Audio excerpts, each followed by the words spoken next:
Hey guys, how's it going today? Welcome to a brand new season of a game called Phoenix Point.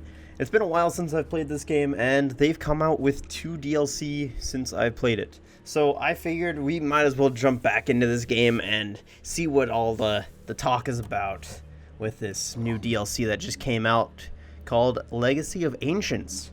It looks pretty cool. It has us fighting a whole bunch of new stuff. It kind of talks about the history of the Pandoran virus, and yeah. Also, if you guys know absolutely nothing about this game, then that's totally fine, because we'll also be playing through the original campaign as well as we're going through the new DLC. So I'm gonna go ahead and play veteran, just because it's the standard game difficulty. That must mean we're not going to have the tutorial. Alright, yeah, let's go ahead and start the game.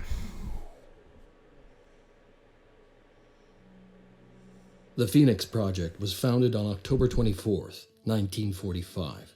The Second War to end all wars was over, but there were those who understood that we could no longer afford to think in terms of nations and empires. For a time, the Phoenix Project successfully navigated the political conflicts of its era. That was our golden age. Phoenix Project operatives scoured the world for clues. We had bases in 24 countries. Even the heavens were not off limits. But out there, on the far side of the moon, began our downfall. The failure of the Phoenix 2 mission exposed us to our enemies in the UN. Stripped of resources and scattered to the winds, we were reduced to a secret, a memory. When the Pandora virus woke up, we should have been the first line of defense. When huge clouds of mist appeared over the sea, when people started vanishing, we should have figured out what was going on. And when those people started coming back, changed, hostile, alien, we should have been ready to fight, but we failed. The ecosystem started to change, imperceptibly at first, then faster and faster. 3 factions arose. New Jericho, trying to restore order and purity. Sanhedrin, hoping to build a world without hierarchies. And the Disciples of Anu, a new syncretic religion dedicated to adaptation and biological change. At war with the world, and at odds with each other, these factions cannot find a way forward. Now the mist is returning, and armies are rising from the sea.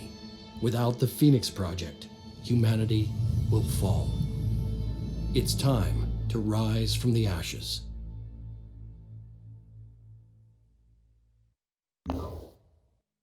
Alrighty, so right away you can see that is the intro of the game. So yeah, that explained basically all of the storyline that you really needed to know. So yeah, already I can see there's a little bit of difference. Right away we're gonna go ahead and do atmospheric analysis. But why is there a loading area scan? I see. So it's not kind of showing you. Okay, cool. So yeah, that's another thing that they've added. They haven't just added DLC, they've also actually changed the gameplay in general. So there should be hopefully a lot of changes that we will see since the last time I played. Now, already I noticed there might be a problem with the assault icon. As you can see, there's a line that's going down right to the right side of the icon. Maybe that's intentional, but I don't think so. Alright, so let's go ahead and move here. I don't think there's anything else we need to do. What? Dismiss soldier. Removing them from the Phoenix Project. All equipment will be put in storage. Why would we ever want to do that? Why is that even an option? That should not be an option. Like, if you accidentally do that, that'd be awful. Alright, so things don't really look different in here, so... Well, I guess we'll just continue. So we'll move here, explore it. Oh, wait a moment. Why is this... Okay. The Fire Within. At the Disciples of New Haven of Sherapak, A mutated worm infestation is causing serious problems. The locals had placed their hopes in a taxiarch Nargel, the disciples' greatest military hero, but Nargel is said to be fighting a series of pitched battles against the Pandorans and has been unable to help. We could eradicate the infestation ourselves, helping the Haven and creating a good first impression with this infection. Yeah, so we'll go ahead and start this mission. This is a pretty standard first mission, pretty easy. But right away, we also have some slots in here to fill. So we're going to fill up this person's inventory as much as we can. And yeah, we start off. Do we start? Nah, we don't start off with more magazines, do we? We might.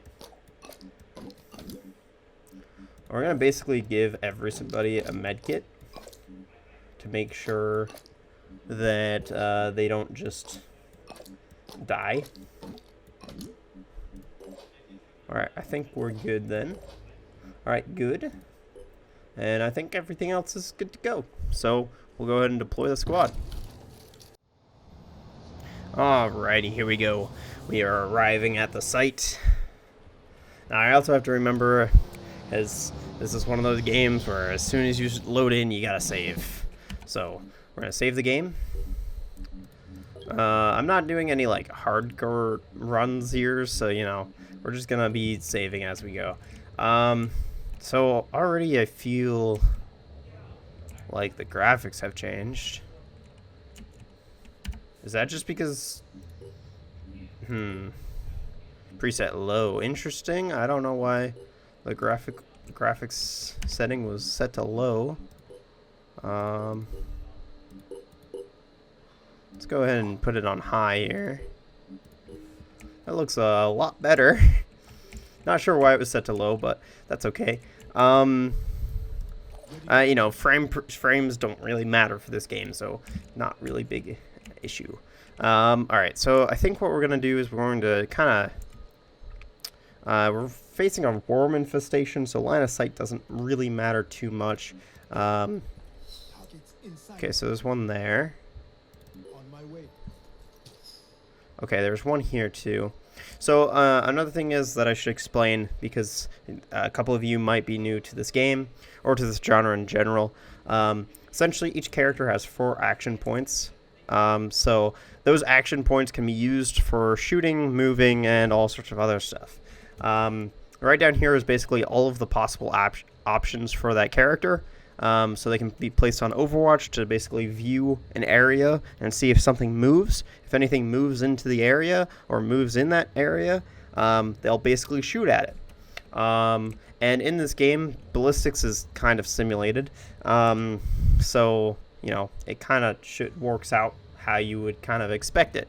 So obviously, if I move here, you can see that I have line of sight from that line that's going towards the worm. But over here, I do not. So I'm going to go ahead and move as close as possible to try to get a good firing, you know, a sight on this. Now, you can see we're kind of zoomed in on this, and this is kind of why the ballistics is kind of simulated. So the inner circle, I believe, is 50% of the hits is going to hit in that area, and then I think it's 100% in the outside. I could be wrong. I could have that totally wrong. It might be 25 on the inner and 100% on the outer. It's been a while, so I don't really remember. But it says that we're going to kill this, so I'm just going to trust it. Alright, good. We dealt 60 damage to it, so we did kill it, which is great. So that just means that we won't have to deal with that one. Now you'll also see each weapon has a different amount of action points it takes, or each item. So you can see that the pistol here only takes 1 action, and the medkit takes 2, but then the sniper rifle takes 3. So oftentimes, well, in this case, we actually want to use the pistol a lot more because we're facing stuff that doesn't have a lot of HP to begin with. Now this one's going to be a little weird. We're going to move into here. Okay. We could look at just actually using a grenade in this sense. Yeah, we'll go ahead and use a grenade there. Oh, okay. We only dealt damage to one of them. That's a little unfortunate. I'm gonna... Let's see here. This is gonna be a little awkward for this guy. I think what we're gonna try to do... I don't know if I move here. Let's see if we've got somebody else. No, he has no movement at all. We could just lob another grenade at it. But oftentimes explosives are not often the answer, so... I guess I'm going to try. We'll see what happens here. I'm going to try to get a line of sight with this. Okay, that does actually kind of work. So this is the Overwatch mechanic. So the idea here is that we're going to hopefully have the worm travel into this area that's orange. And once it travels in that area, the sniper is going to basically take a shot at it. So that's kind of the idea, and hopefully it works out for us. Now, there's nothing else on our sight lines for this, so I'm gonna go ahead and move this assault around to just see if there's anything around. I'm trying to be careful though, because if there is one nearby, then I don't want to like just run into it. But it looks like we're fine. Huh. I think we might actually go on Overwatch here and just point it this way. Because I'm afraid of a worm just coming around this corner and just knocking out this guy. So we'll see what happens. We'll go ahead and move this guy here. He's really slow. Well, I shouldn't say that he's slow. His weapon just uses a lot and it has short range. So, okay. So there is one here. Okay. That's not fantastic. So I had that guy in the Overwatch in the wrong area. Okay, nice job. I mean, it would be sad if a sniper could not hit that with a pistol. So I'm glad that they were able to do that. But it is unfortunate that we are taking some damage over here. Yeah. That's just really unfortunate. We're going to move him as far as we can out of the flames, and we're going to lob a grenade right back at these guys to deal with those. There we go. Nicely done. So we're able to kill both of those. We're going to have this guy go up here, do a little bit of scouting. He's still going to have quite a few action points. You know what? We can pressure this, I think, because we have the other two going on. Nice. Good job. It would be sad if you were not able to do that. So I'm glad you were able to. Alright. I guess because, you know, they came from that area last time, I'm going to go ahead and watch from there again. Well, watch from there this time. So something else that seems to be pretty often with these worms is that if you don't get close enough, you'll often miss. So I think what I'm going to do in this case is I'm going to pressure this one by having the assault move up. I don't really care where he's positioned because it doesn't really matter with these guys. So I'm just going. I mean, yeah, okay. That probably didn't need to go that close. Let's go. And then we'll move him around. Now this one, we're going to go ahead and go up pretty far.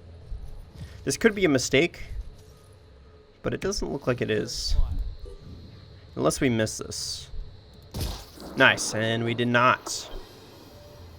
Okay, do you want to end your turn? Yes. Okay, it looks like we're good now. Okay, we got to continue finding some worms, though, because we haven't gotten the successful mission yet. Okay, so there's one there. It says that we were able to fire here, but it also seems like we don't get the... I don't know if I should believe it. I'll go ahead and just move here. Nice. We didn't have to get that close. Oh, and that's everything. So mission 1 was successful. Look at that. Our team, we're like, yeah, we're just like, I don't know. What are those people called that kill bugs? I don't remember. Okay, so this is kind of one of those morale choices for this game. Essentially, if we say we'd like to know more, it's essentially us kind of saying that we kind of agree with you, and maybe we'll become allies at some point. If we say we are not ready to put our faith in your dogma, I think that might actually hurt our influence with them, but it could cause influence with the other factions to go up. Influence is kind of important for this game because if you get the influence from certain factions, then it'll allow you to use those units by, getting supplied those soldiers. So Inu, I don't really like those units very much. I've never really gotten them to work for me personally because they require, they kind of use special powers essentially, and I'm more of a person who just goes in brute force kind of deal or uses drones and stuff like that. So I usually align with the other two factions. So I think for this one I'm going to say we are not ready to put our faith in your dogma, but we'll see what happens essentially. I don't blame you. It's hard to see the right path sometimes. I hope you recognize it while there's still time. The liturgy of the divine flesh is coming, whether you like it or not. Another reason why I don't like them is pretty much pretty obvious from this statement. But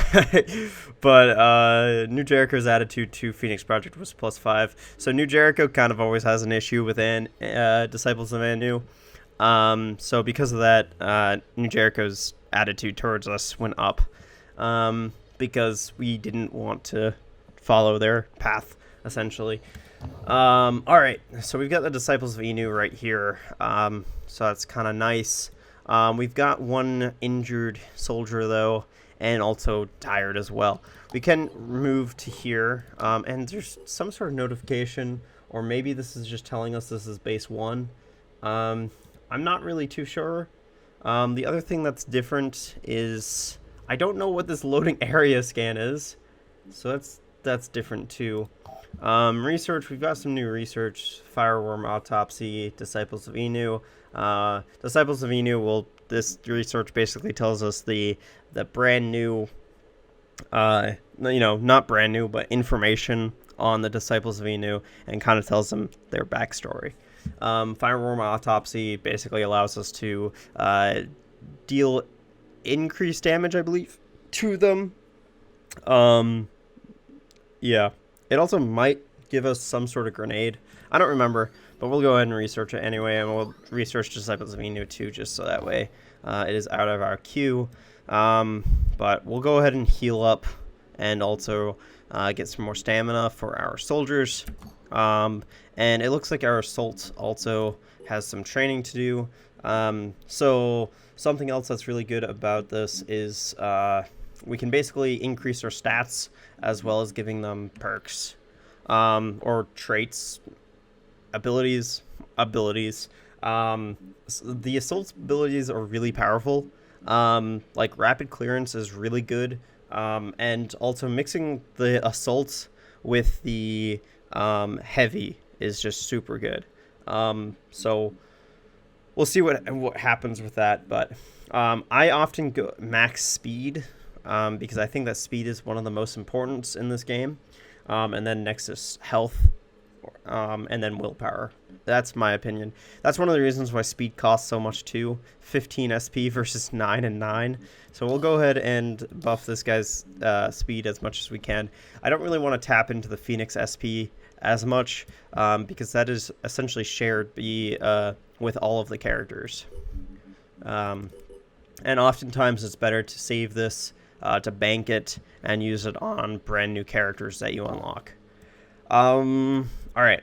I think that's probably going to do it for this episode, actually. I know this was a really short encounter, so next time it will probably be a lot better, and also longer.